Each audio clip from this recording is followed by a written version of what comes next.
For those of you who don't know me, my name is Susie Albert Miller, and I am a consultant and a coach. I scale people.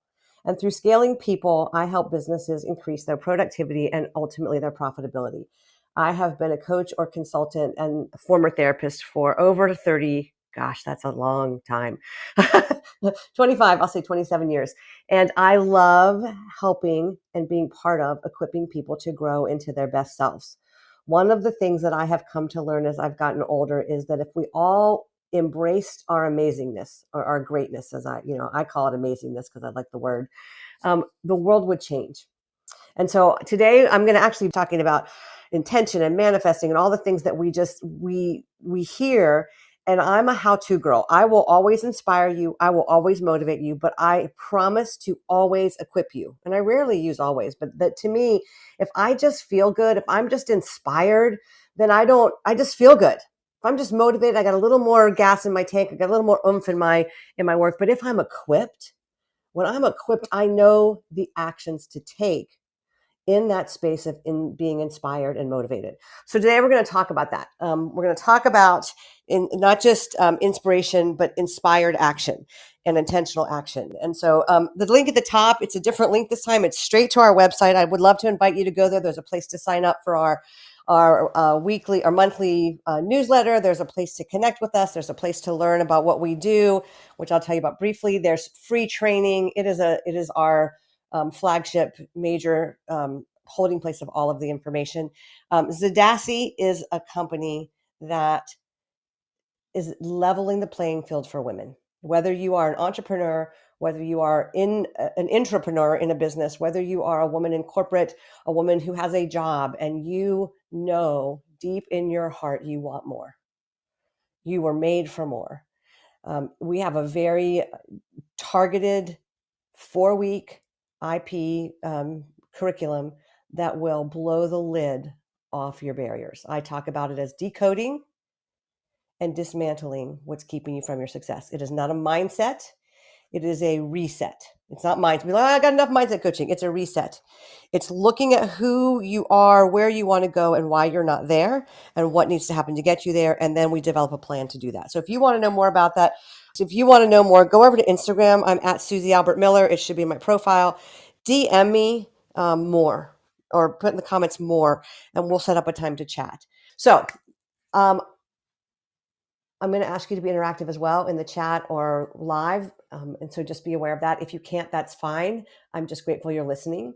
This is I'm so passionate about personal growth because it not only is the answer to everything, it is the opportunity to create a life that you love, a life that is meaningful. You really can. Personal growth is the holy grail. And most people think it's hard, and most people think it's they're never going to reach it. And I promise you, it is one step at a time.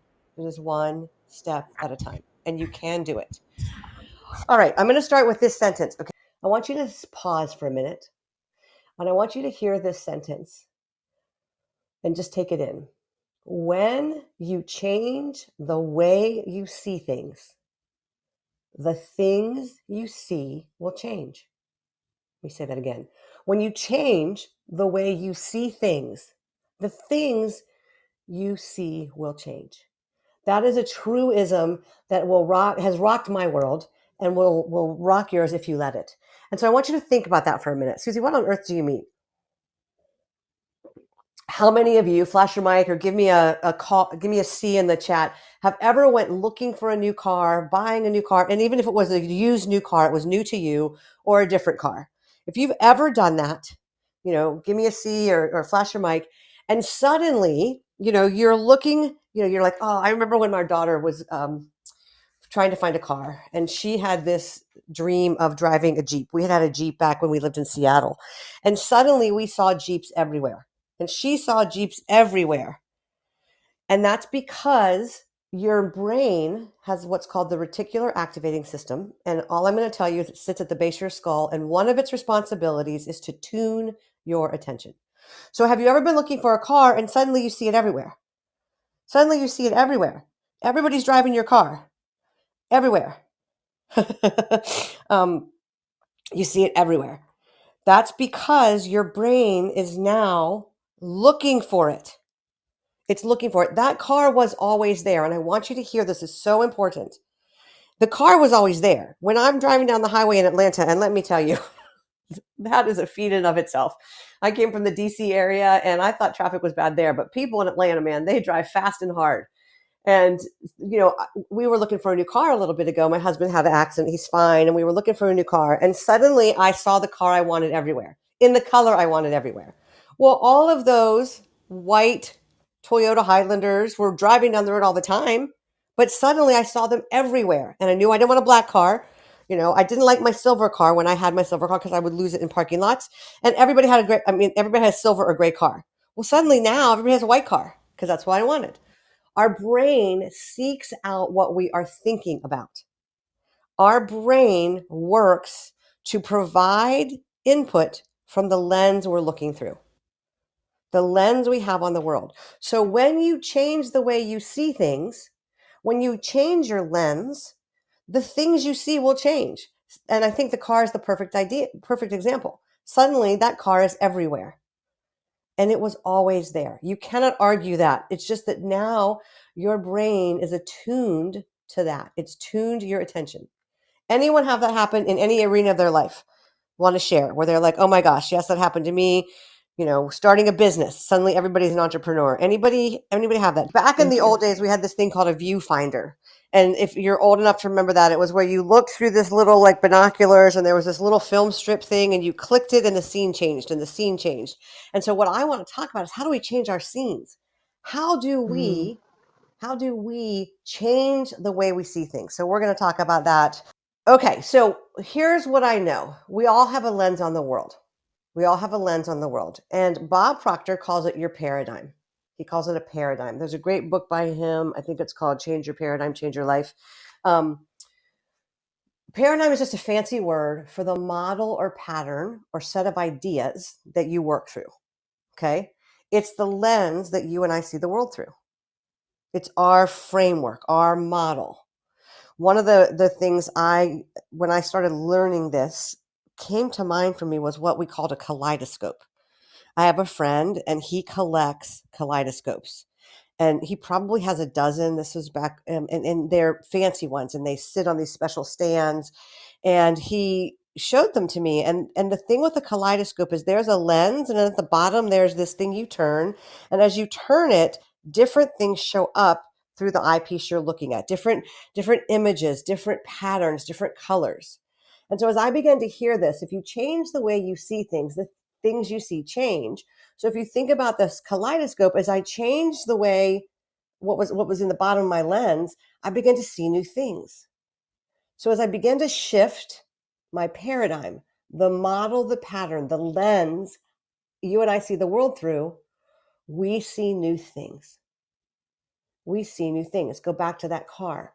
Your subconscious mind was looking, your reticular activating system, which tunes your attention, was looking for what you wanted. The intention set in your subconscious mind. I want a new car. I want a different car. I want it to look like this. I want it to be this color. And suddenly it's like, the kaleidoscope twisted and everywhere you saw the same pattern. Okay. So I want to talk about what do we do? How do we get these lenses? And so the paradigms that we have are based on the core beliefs from our childhood. Now everybody just groans and go, oh, not my childhood again. And as a mom of grown kids, I will tell you this.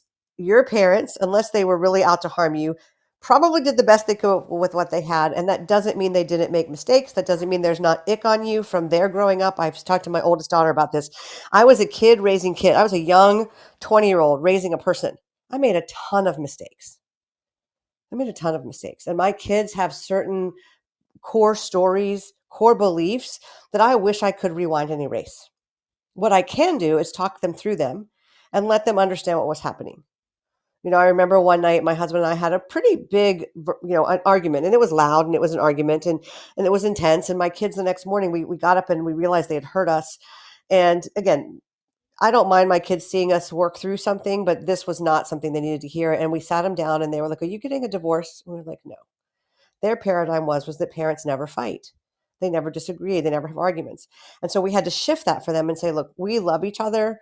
We're working through what it means to be married and raising you guys. And because kids are incredible observers and terrible interpreters. Incredible observers and terrible interpreters. And so what happens to all of us is we get this collection of stories from our childhood that then become the core beliefs as we grow up, and we're not even aware of it. It becomes the water we swim in. The fish is not aware of the water that it swims in until it's out of the water. And then gasping for breath, realizes that the water it swims in was familiar and necessary. So another story around that is our family learned to have lively debate. One of the things that was really important to me as a mom and to my husband is that our kids could talk to us about anything. And so our dinner table became renowned in my kids' teenage years. And we were like, can we just come over and have dinner at your house? Because you guys talk about things that most parents don't talk about. And so one time we had a friend come over, and it was a friend of mine when I was in grad school, and she was a single woman living in the area. And so we invited her for dinner pretty often. And one night she was there, and we had I don't even remember what it was about, but it was a pretty lively debate that got tense. I don't remember the context. What I remember was we were finishing up dinner, and it's like, okay, who wants dessert? Clear your plates, and then I'll get dessert, and we'll come back and we'll, play a game or something. And my friend said to me, she pulled me aside at the sink, and she said, wait, everybody's fine? And I said, yeah, we're just, nobody's mad. Like, that was really tense. And she said, in my house, when I was growing up, that level of intensity meant slam doors and somebody was leaving. So for her, that level of intensity, and I didn't realize this at the time because I was so engaged with my kids, the core belief was when this happens, it means relationships break.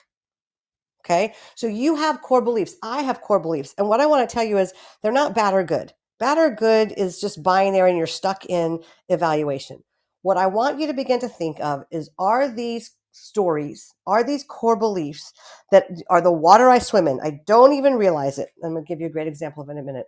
Are they helpful and serving me? Are they not helpful and not serving me? Okay. So when we look at that, we now can evaluate them based on how they impact our life now. All we have is the present moment.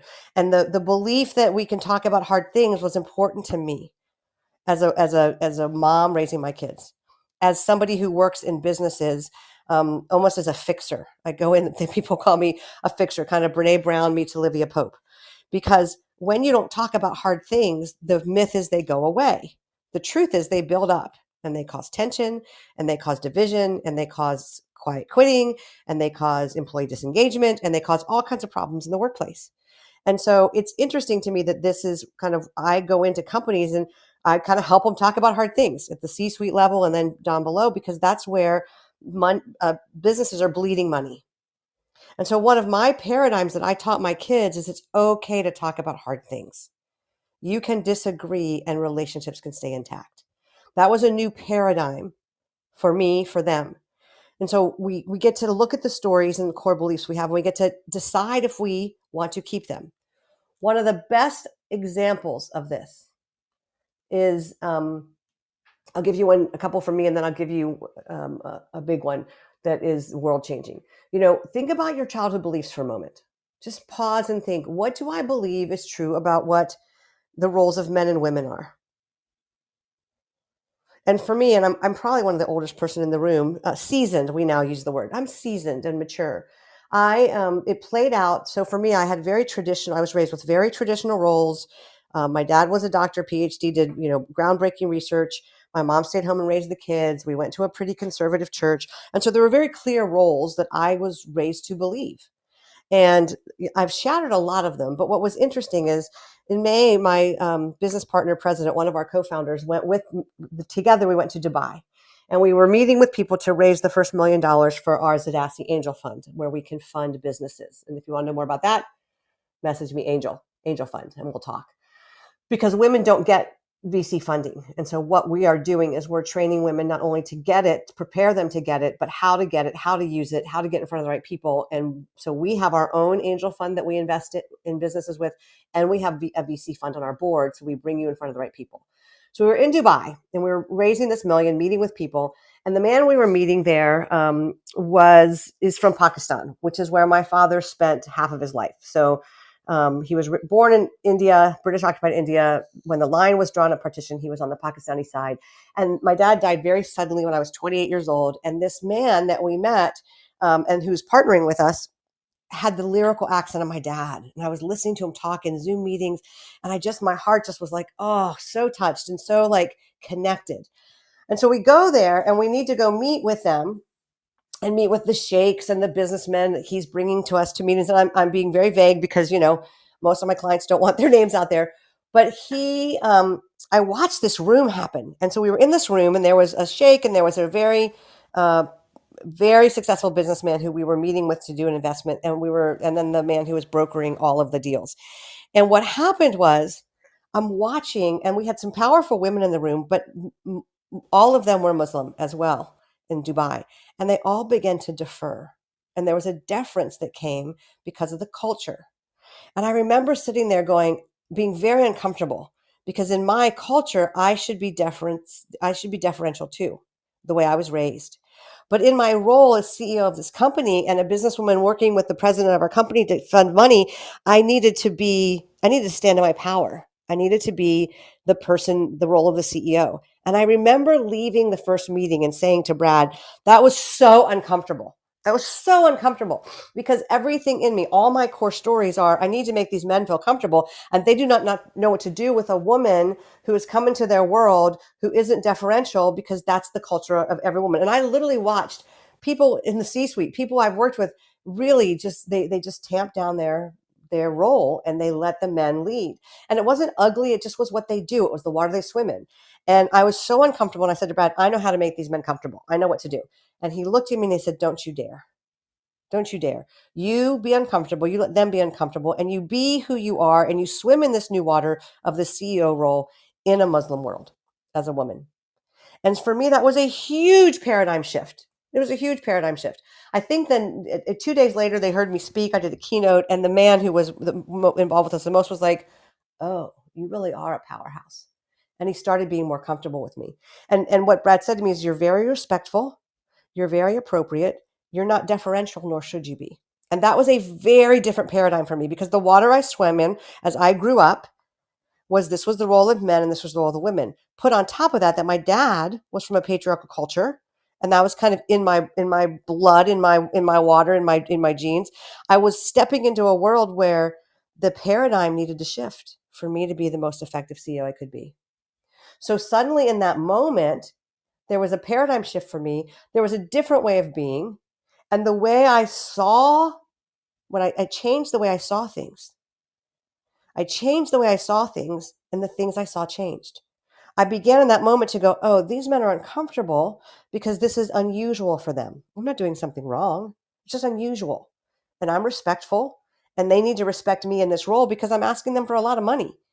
And I'm telling them that they can be involved in helping women grow in their business. And so it was so interesting as I began to shift the way I saw things, what I saw began to change. And sure, it wasn't overnight and there was still uncomfortableness. But as I began to go, you know what, it's okay for me to be in this space in this way, there was a little bit more calm in the room because, as you know, we're all energy. We're all putting out energy. And so what was happening prior was all of our uncomfortableness was bouncing off the walls like pinballs. And I just got grounded and stayed respectful and the energy began to change. Because when you change the way you see things, the things you see change. Here is what's so interesting.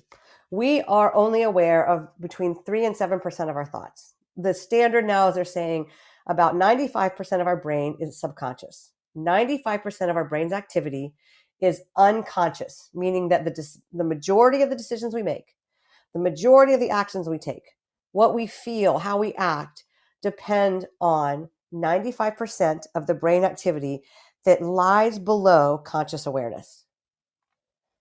So can you imagine this paradigm now of, okay, most of what you see is based on your unconscious, subconscious mind. You're not conscious of what's driving that lens. You aren't aware if it's cloudy, if we use, a lens like looking out, like binoculars or something, if they're cloudy, if they're cracked, if they're, not the right magnitude or magnification, all the things about your lens are not conscious. And so one of the things I want to invite you to do and to begin to do today is begin to make the unconscious conscious. The very first step of growth is awareness. When you begin to go, oh, like in that moment, I just felt uncomfortable. And I remember being like, this is really uncomfortable. And I started to shrink back and I thought, oh, I know why this is uncomfortable. Because in the way I was raised and in the energy I'm picking up from these men, my behavior should shift according to the principles of the way, the story I was, the core beliefs, the stories I told myself. But making it conscious, I went, okay, wait, now I get to make a choice about how I'm going to engage. Am I going to stay swimming in this water, or am I going to shift the way I stay? When we begin to make the unconscious conscious, we can create change. We can create new avenues, new paradigms, new core beliefs. Coming full circle with that story, since that visit, there has been a shift in our relationship with with these people, and they are very respectful of me, and they're not uncomfortable anymore. And it was a big paradigm shift for them. It was a huge paradigm shift for me. But as I began to change the way I saw things, the things I saw began to change. One of my favorite stories that kind of bears this out is the story of Roger Bannister. And you've probably heard this many times, but I'm going to unpack it a little bit more. Roger Bannister was the first human being to run a 4-minute mile. A 4-minute mile. He has been upheld as one of the greatest athletes of our time. But what's interesting is the way he went about breaking this, about making this happen. And a lot of people know this story. In 1954, on May 6th, on a cold, wet track, Roger Bannister busted the 4-minute mile barrier with a time of 3 minutes, 59 and 4/10 of a second. And what people began to learn about him was he had been chasing this goal his whole life. But he was known as a lone wolf. He was known as an independent. He was a little bit of an outlier. He wasn't part of the crowd. He was doing things a different way. He didn't train the same way as everybody else. And so he had this idea, or this reputation of being, different. And I would say swimming in different water. The way he saw things was, here's what he needed to do to break the 4-minute mile barrier. And everybody else was like, here's what needs to happen. You need to have this kind of coach. You need to be doing this way. And what happened was Roger Bannister was like a student, a full-time student. He didn't really believe in a lot of coaching, and he used his own system to prepare for races. And so people were like, well, wait, that's not how we, quote unquote, are supposed to do it. And so there was a lot of stories that criticized him coming up to the event where he was going to break the 4-minute mile, and he ignored them. He did not go with what he heard and what he'd been taught. He changed the way he saw things, and the things he saw changed. And what's interesting is the 4-minute mile had been trying to be broken since the late 1800s. It was broken in the 1800s. It stood for decades. And what happened was the experts were trying to figure out what exactly had to happen, what the best conditions were, the perfect weather, 68 degrees, no wind, a certain kind of track, which they said was a hard, dry clay in front of a huge crowd. That was going to be the best conditions to break the 4-minute mile.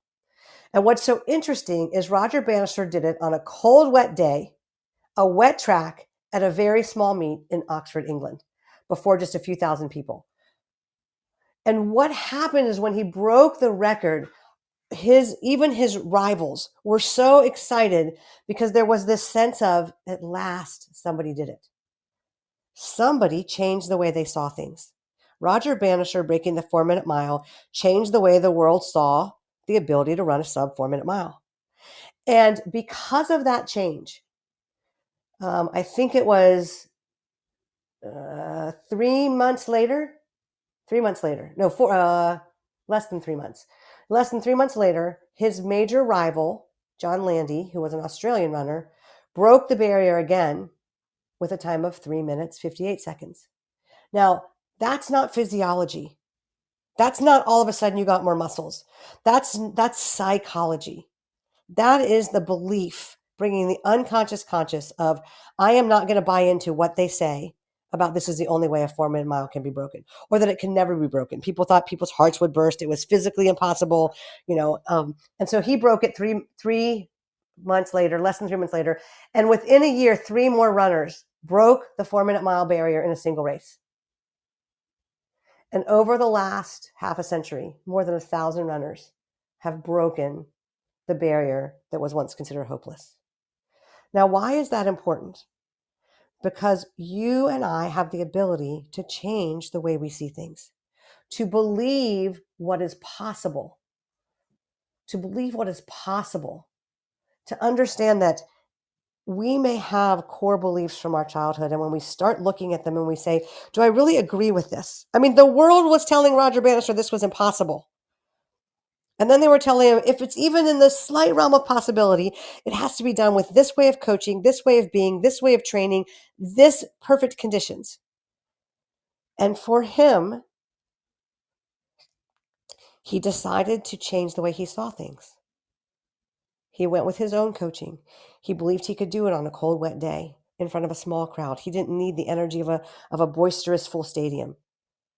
And so he changed the way things were seen, not just by him, but by the world, because he changed the way he saw things.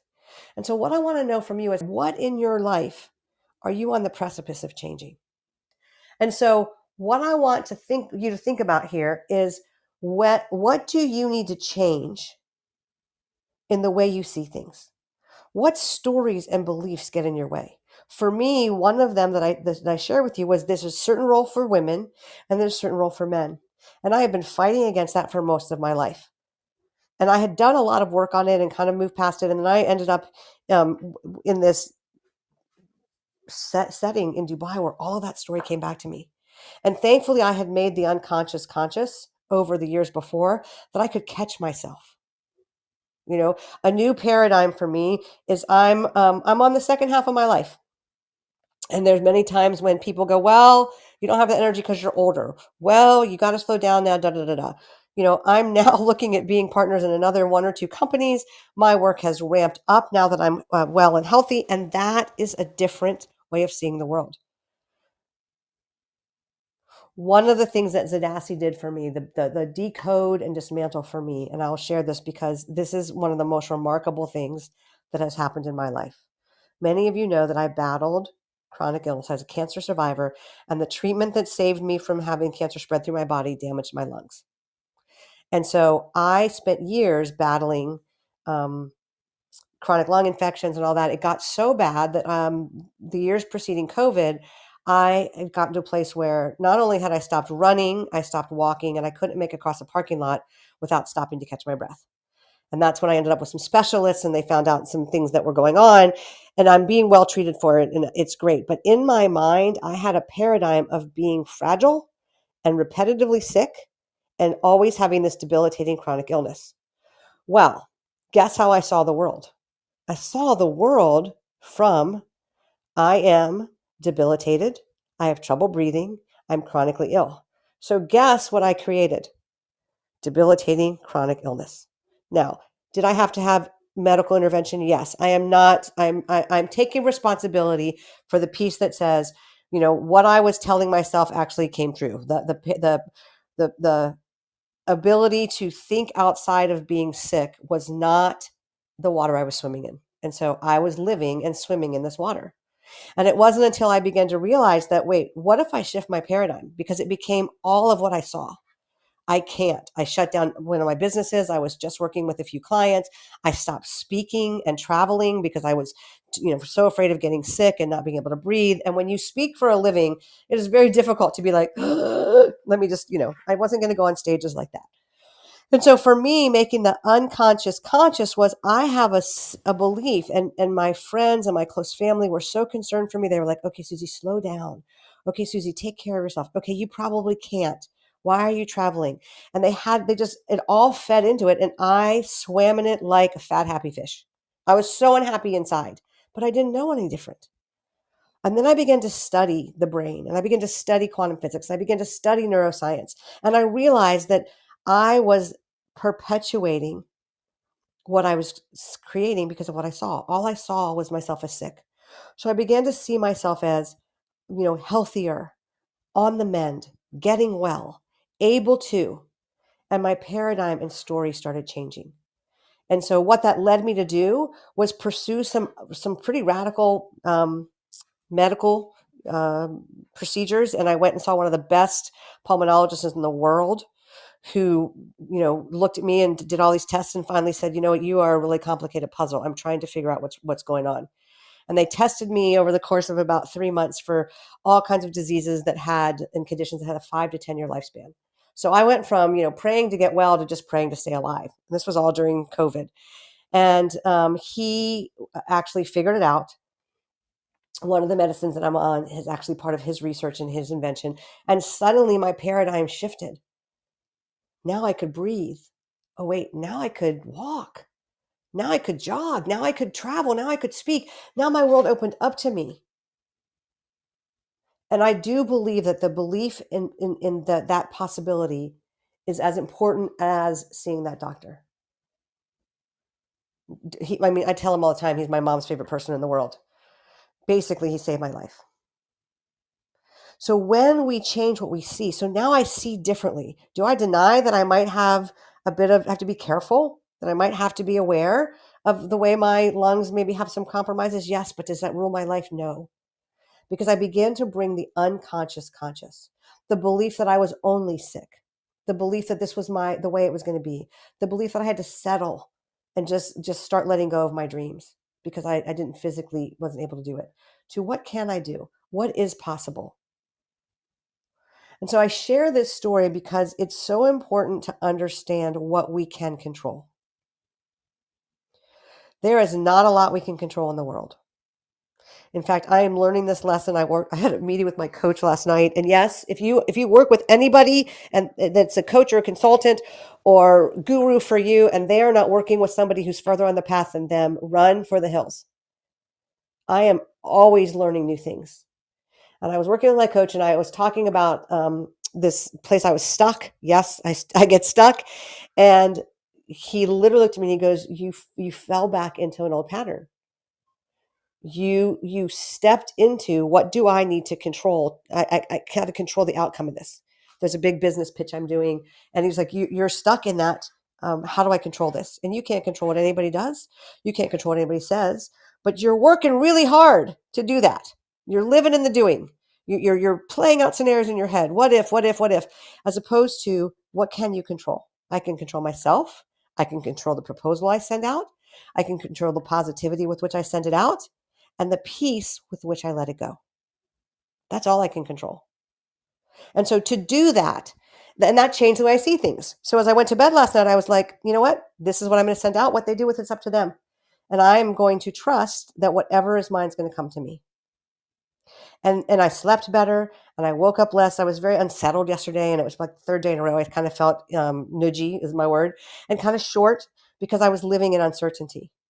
And the future is uncertain. But I began to change the way I see things. And so what I saw began to change.